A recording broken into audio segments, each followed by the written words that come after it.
भाग्याच्या रेखात दडले जीवन हे, का अधिक सेवा उणे ना कुणास कळले हे. रेखा ही भाग्याची, रेखा ही भाग्याची, रेखा ही भाग्याची, रेखा ही भाग्याची.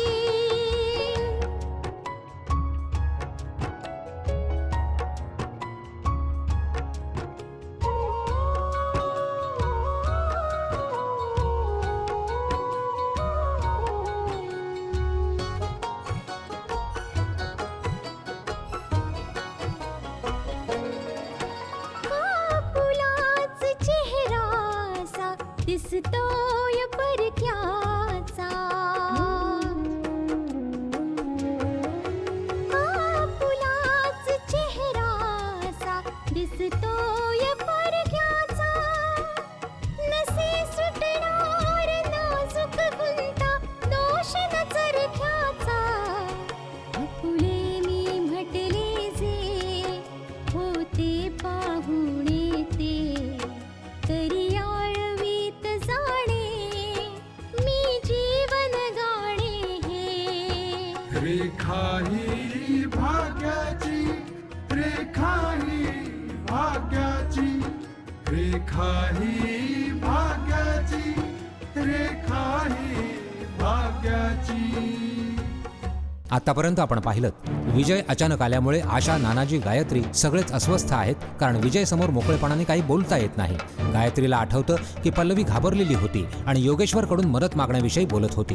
दुसरीकडे योगेश्वर म्हणतो की सगळ्यात आधी पल्लवीकडून काढून घ्यायला हवं की तिने योगेश्वरचं खरं रूप कोणाला सांगितलं की नाही. तेव्हाच तिकडे नानाजी भेटायला येतात, जे पल्लवीच्या बाबतीत विचारणा करतात की पल्लवी तिकडे तर आलेली नाही. योगेश्वर नकार देतो आणि नानाजींकडून हे कळल्यावर की पल्लवी गायब झालेली आहे, अस्वस्थ होण्याचं नाटक करतो. आता पुढे तू एक काम कर, गुलशन आणि त्याच्या साथीदारांना वेगवेगळं बंद कर. वेगवेगळी चौकशी करायला ते बरं पडेल. जा. नमस्कार भाईजी. नमस्कार इन्स्पेक्टर. बसा ना. खूप बहादुरीचं काम केलं इन्स्पेक्टर. तुमच्या या यशाबद्दल मला खूप गर्व आहे. मी तुम्हाला शुभेच्छा द्यायला आलोय. कमाल केली तुम्ही इन्स्पेक्टर. खूप खूप धन्यवाद भाईजी. खरं सांगायचं तर या शुभेच्छांवर खरा हक्क आशाजींचा आहे, ज्यांच्यामुळे आम्ही ही कारवाई केली.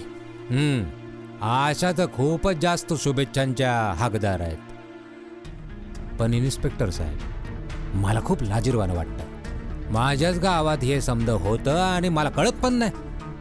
माझ्या गावातल्या 2-2 पोरी गायब झाल्या आणि मला माहित पण नाही. खरं म्हणजे मी खूप प्रयत्न केला होता. ACP साहेबांशी बोललो होतो, मी तुमच्याशी सुद्धा बोललो होतो. त्या मुलींना गायब करण्याच्या पाठीमागे सुद्धा गुलशनच्या टोळीचा हात आहे. भाईजी, आम्ही जुगनूच्या मुलीला तर तिथून सोडवलं, आणि जी गावातली दुसरी मुलगी गायब झाली होती तिच्याबद्दल मात्र अजून काहीच कळलेलं नाही. तुम्ही त्याच्याकडून काढून घ्यायचा प्रयत्न नाही केला का ते दुसरी पोरगी कुठे आहे म्हणून? त्याला नक्कीच माहीत असणार नाही इन्स्पेक्टर. त्याला विचारा, ती दुसरी पोरगी कुठं आहे, कुठल्या परिस्थितीत आहे, कुठं ठेवलंय तिला त्यानं. भाईजी, आम्ही सत्य काढून घेण्याचा प्रयत्न तर केलेला आहे, पण अशी लोक एवढ्या सहजासहजी तोंड उघडत नसतात. आज शनिवार आहे आणि उद्या रविवार. सध्या तरी आमच्याकडे सत्य काढून घेण्यासाठी 2 दिवसांचा अवधी आहे, आणि सोमवारी याला कोर्टात उभं करू आम्ही. इन्स्पेक्टर साहेब, हा फक्त कायद्याचा नाही, आमच्या पूर्ण गावाचा गुन्हेगार आहे. त्याला जास्तीत जास्त शिक्षा दिली गेली पाहिजे. मी माझ्याकडून पूर्ण प्रयत्न करीन भाईजी, की याला मोठ्यात मोठी शिक्षा मिळाली पाहिजे. तुरुंगातून कधी परत नाही आला पाहिजे, कारण की अशी माणसं समाजाच्या नावावर कलंक आहेत. इन्स्पेक्टर साहेब, जरा मी तुमच्या त्या गुन्हेगाराला भेटू शकतो? हो हो, का नाही.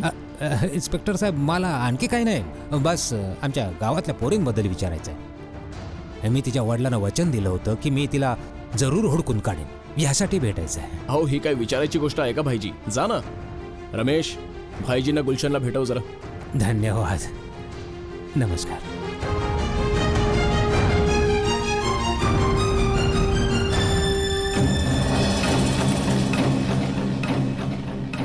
गुलशन,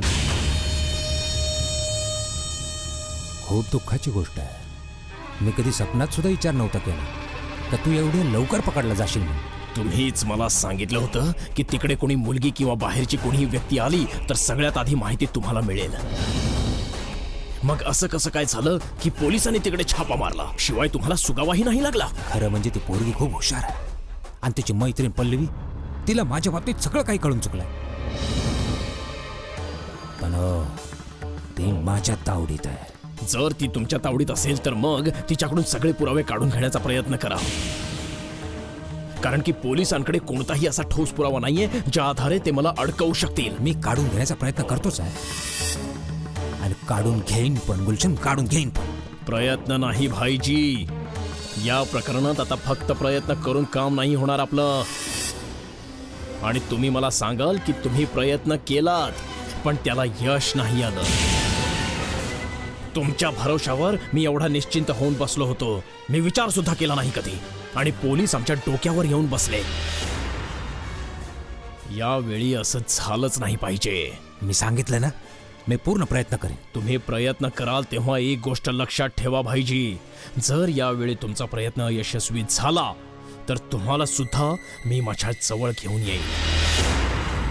काय परवडतोयस तू? काय ते नीट लक्षात घ्या भाईजी.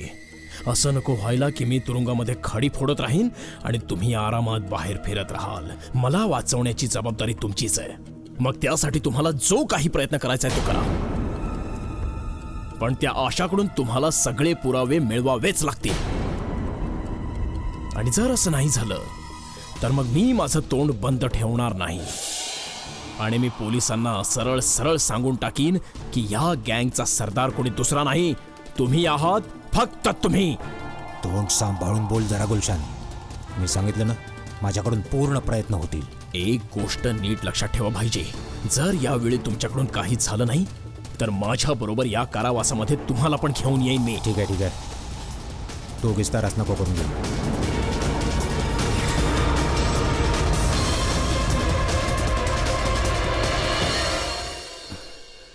इन्स्पेक्टर साहेब, तुम्ही?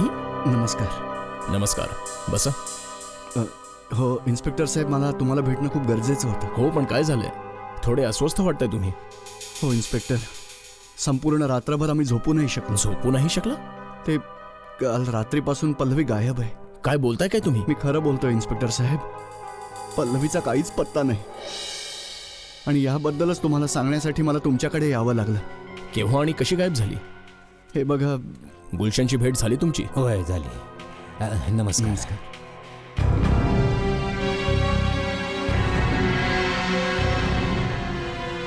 खरं तर आशा आणि इन्स्पेक्टर साहेबांनी खूपच बहादुरीचं काम केलं. म्हणूनच इन्स्पेक्टरना शुभेच्छा देण्यासाठी आलो होतो. खरं म्हणजे काल रात्री हे पल्लवीला शोधायला माझ्याकडे आलो होते. मी यांना सांगितलं की इथंच कुठेतरी गेली असेल, परत येईल घरी. नाही भाईजी, पूर्ण रात्र आम्ही सगळे वाट पाहत होतो आणि जुगनूने तर जवळपासच्या सगळ्या जागा ढुंडाळल्या, पण अजून तिचा काहीच पत्ता नाही लागला. मग ती गेली कुठे आणि कुठून गायब झाली? गायब तर ती घरातूनच झाली, पण त्याआधी माहीत नाही ती कुठे गेली होती. पण जेव्हा ती तिथून परत आली तेव्हा खूप घाबरलेली होती. आणि जेव्हा आम्ही तिच्या खोलीमध्ये गेलो तेव्हा आम्ही पाहिलं की खिडकी उघडी होती आणि पल्लवी गायब झाली. म्हणजे असं तर नाही की तिचं किडनॅपिंग झालं असावं? माहित नाही इन्स्पेक्टर साहेब. हो, पण एखाद्या कारणाने तिला किडनॅप केलं गेलं असेल तर आतापर्यंत किडनॅपरचा फोन तर यायला हवा होता ना, पण अजूनपर्यंत एकही फोन नाही आलेला. आम्हाला खूप काळजी वाटते इन्स्पेक्टर साहेब. ठीक आहे, तुम्ही तक्रार नोंदवून टाका त्याबद्दलची. मी पेट्रोलिंग डिपार्टमेंटला इन्फॉर्म करून ठेवतो. ठीक आहे. माझ्याकडून पूर्ण प्रयत्न करीन तिला शोधण्याचा. अगोदर तुम्ही तक्रार नोंदवून टाका. हो हो हो.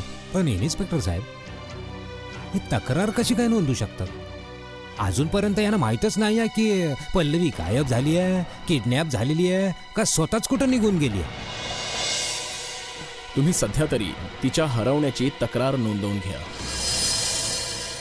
ठीक आहे, तुम्ही या माझ्याबरोबर.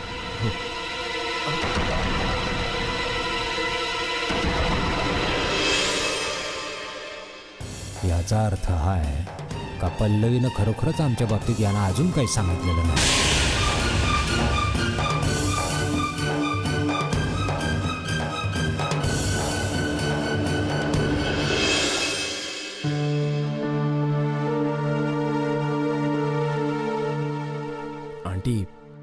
एक वार पल्लवीशी बोला तर खरं.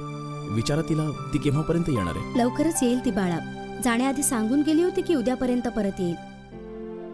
हो, मग आज तर परत यायला पाहिजे होतं ना. कदाचित संध्याकाळ किंवा दुपारपर्यंत येईलच ती. आंटी, ही जी पल्लवीची मैत्रीण आहे ती दुसऱ्या गावात राहते का? हो, जवळच एक गाव आहे. तिच्या घरी काहीतरी फंक्शन आहे म्हणून पल्लवी तिकडे गेली.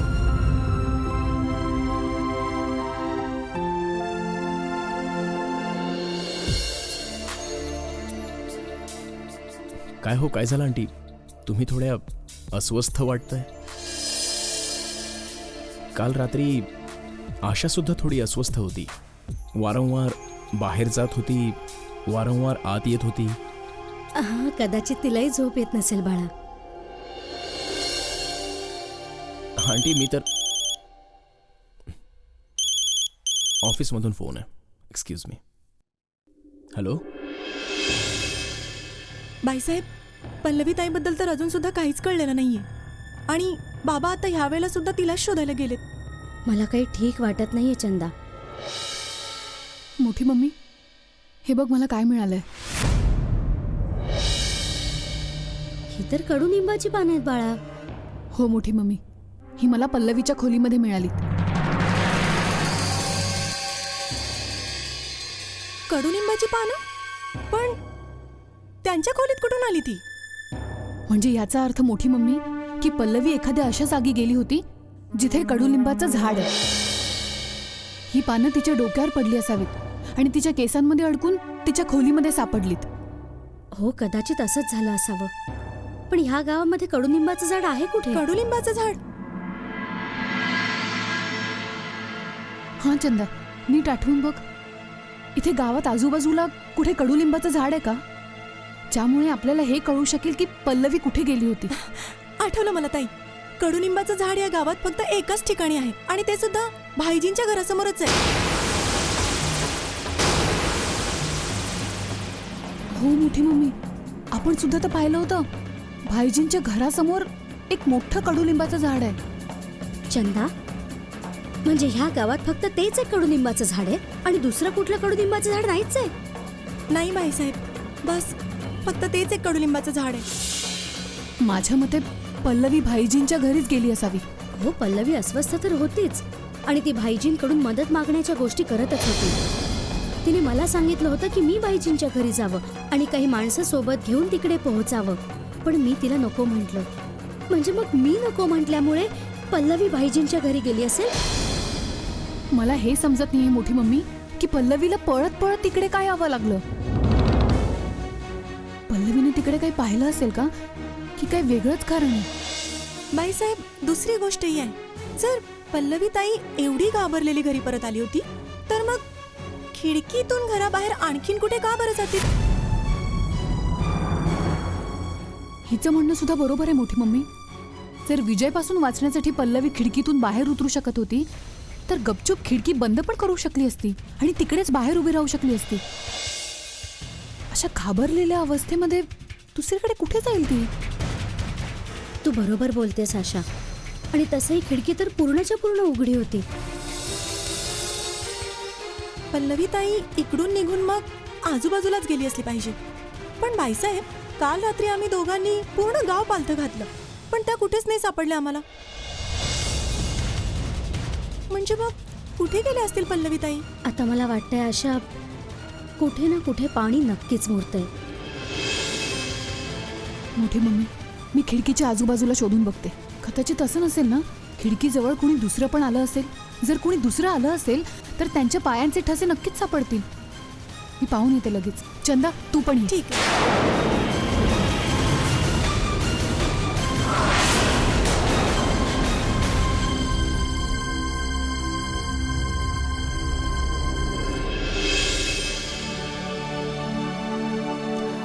हे बघ, काही जण शारीरिकरित्या आजारी असतात, पण सुहासिनी, मला असं वाटतं की तू मानसिकरित्या आजारी झालेली आहेस. हे तुम्ही काय बोलताय? पप्पा अगदी बरोबर बोलतायत मम्मी. तू तर अगदी स्वतःला पूर्णपणे आजारीच समजून बसलीयस. हसणं बोलणं हे सगळं तर तू विसरूनच गेली. बघावं तेव्हा कोणत्या ना कोणत्या विचारात पडलेली असतेस, अस्वस्थ असतेस. विचारलं तर म्हणतेस की तुम्हाला सांगणं कठीण आहे. असं झालंय तरी काय तुला? असं काहीच नाहीये. मला तर बस आशाची थोडी चिंता वाटत होती. मम्मी, तू आशाची एवढी काळजी का बरं करतेस? आता तर विजय सुद्धा तिकडे गेलाय ना, आणि विजय आशाची पूर्णपणे काळजी घेईल. अगं सुहासिनी, मी विजयशी बोललोय सगळं नीट, आणि तुझ्या समाधानासाठी हे सुद्धा सांगितलंय की जेवढे दिवस तिकडे राहायचं असेल राहा. ऑफिसची काळजी करण्याची जरूरत मुळीच नाहीये. आता एवढ्या दिवसानंतर तर तो गावी जाऊ शकलाय. एवढ्या लवकर थोडीच परत येईल तिकडून. आणि सुहासिनी, मी सुद्धा त्याला फ्री करून टाकलंय. जेवढे दिवस तिकडे राहायचंय राहू दे त्याला. तुम्ही अगदी छान केलं हे पप्पा. इकडे पण विजय खूपच अपसेट होता. शिवाय जास्त अपसेट तर ह्यामुळे होता की मम्मीने त्याला तिकडे जायला नाही म्हटलं होतं. सुहासिनी, आशाची काळजी सोड आणि बेफिकर होऊन राहा जरा. जेव्हा विजय परत येईल तेव्हा बघू पुढे काय करायचंय ते. तसं सुद्धा मम्मी, तान्ह्या पाहुण्याच्या रडण्याचा आवाज घुमायला अजून वेळ आहे. तोपर्यंत तू सुद्धा बरी होशील एकदम. मग आपण सगळे एकत्रच जाऊ तिकडे.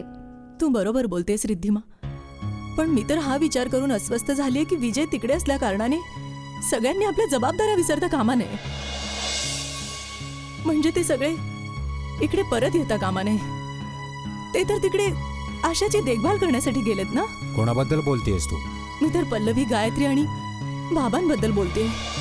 रेखा ही भाग्याची. आता बघा ना, रंजना सारख्या सारख्या पल्लवीला परत यायला सांगतात. आणि तिकडे सोहनलालनी जर गायत्रीला परत यायला सांगितलं तर मग बघा ना, तुम्हाला समजत नाहीये.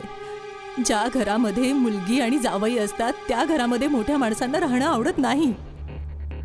आणि मग बाबांनी जर परत यायचा निर्णय घेतला तर सर्वच्या सर्व जबाबदारी विजयवरच येऊन पडेल. कुठल्या जमान्यातल्या गोष्टी करतेस तू? अगं, बाबांचे विचार अजिबात असे नाहीयेत. उलट त्यांना तर विजय तिकडे गेल्यामुळे आणखी जास्त आनंद होईल. तुम्ही काही वेगळंच बोलताय. आनंद नाही दाखवणार तर काय नाराजी दाखवतील चेहऱ्यावर. तुम्ही नवीन जमान्याच्या गोष्टी करताय, पण बाबा, त्यांचे संस्कार तर जुन्याच जमान्यातले आहेत ना. तुम्ही समजून घेण्याचा प्रयत्नच नाही करत आहात. जोपर्यंत मी तिकडे होते, मी पल्लवीला तिकडे थांबवून ठेवलं होतं, हे सांगून की आपल्या घरामध्ये देखभाल करायला कुणी सुद्धा नाहीये, कुणाकडे अजिबात वेळच नाहीये. पण तुम्ही तर विजयला तिकडे राहायलाच पाठवून दिलं. आणि आता तिकडे काही गडबड झाली ना तर मग मला नका सांगू तुम्ही. अशी काय गडबड होणार आहे मम्मी? गडबड हीच की जर पल्लवी, गायत्री आणि बाबा परत आले ना तर सगळी जबाबदारी विजयवरच येऊन पडेल. मग कोण घेणार या सगळ्याची जबाबदारी? तुम्ही सांभाळणार आहात सगळं? मी तर तसंही पाय मोडून घेऊन घरातच बसलीये. मग तुला काय वाटतं, मी विजयला हे सांगू की लगेच पळ तिकडे निघून ये म्हणून? तुला जसं वाटतंय ना सुहासिनी, बघ तसं कधीच होऊ शकणार नाही. बाबा कशाही विचारांचे असले तरी बेजबाबदार तर मुळीच नाहीये. तू बघशील ते कोणत्याही परिस्थितीत परत इकडे निघून येणार नाहीत, येणारच नाही. पप्पा, पप्पा,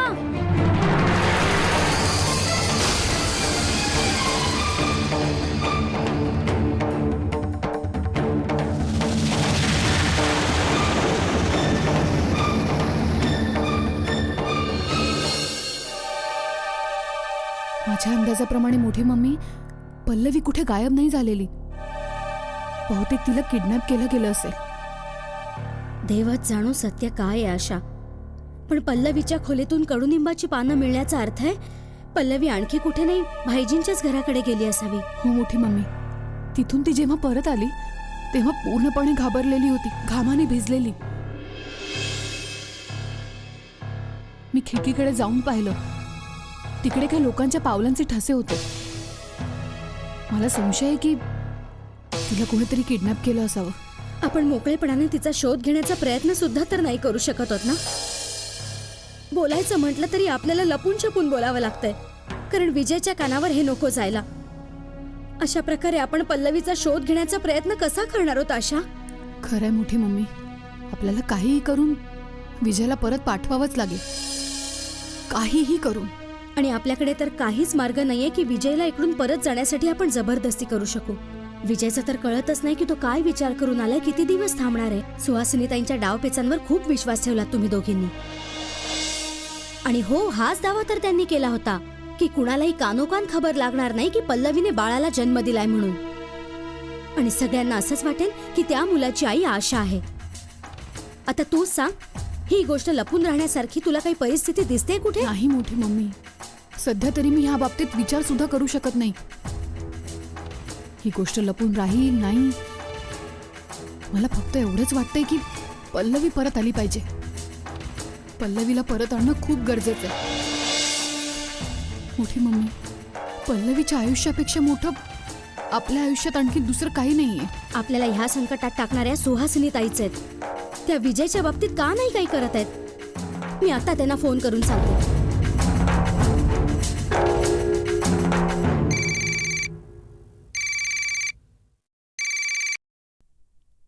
हॅलो. तुम्ही आम्हाला संकटात टाकून स्वतः तिकडे आरामात बसला आहात. इकडे फक्त मान आणि सन्मानाची गोष्ट नाहीये, इकडे तर जीव धोक्यात आहे कुणाचा तरी. ए, तुम्ही काय बोलताय? आता असं वाटतंय आम्हाला की पल्लवी किडनॅप झालीये. किडनॅप. किडनॅप? किडनॅप पल्लवीला? हो, पल्लवीचं अपहरण केलं गेलंय. शिवाय तिला शोधण्याचा कोणताही मार्ग सापडत नाहीये.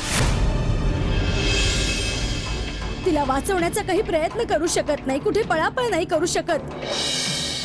माहितीये तुम्हाला का? कारण की तुमचा मुलगा विजय इकडे आलाय. विजय तर यासाठी तिकडे गेला होता कारण आशा त्याची पत्नी आहे. जर आशा विजय बरोबर राहिली तर मग तिला सुरक्षित वाटेल जरा. तो तिच्या सुरक्षेसाठी राहिला असेल, पण खरं तर तो आमच्यासाठी मोठी अडचण होऊन बसलाय. तो असताना आम्ही इकडे काही सुद्धा करू शकत नाही. आमच्या समोर असा कुठलाही मार्ग नाही की आम्ही विजयला तिकडे पाठवू शकू. मी तरी काय करू गायत्री ताई? तो तर मला न सांगताच तिकडे निघून गेला. हे जे काही होतंय ना सुहासिनीताई, मी ह्या सगळ्याला जबाबदार फक्त तुम्हाला समजते, तुम्हालाच.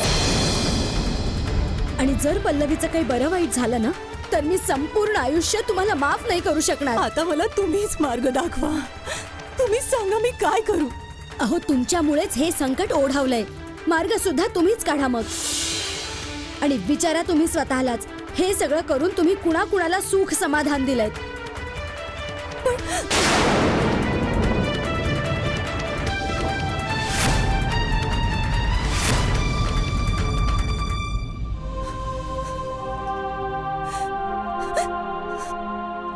मम्मी, काय झालं तुला? तू रडतेस का? काहीच नाही रिद्धिमा, तू जा इकडून. जा, मी म्हटलं ना मला एकटीला बसू दे जरा. जा तू. ठीक आहे मम्मी.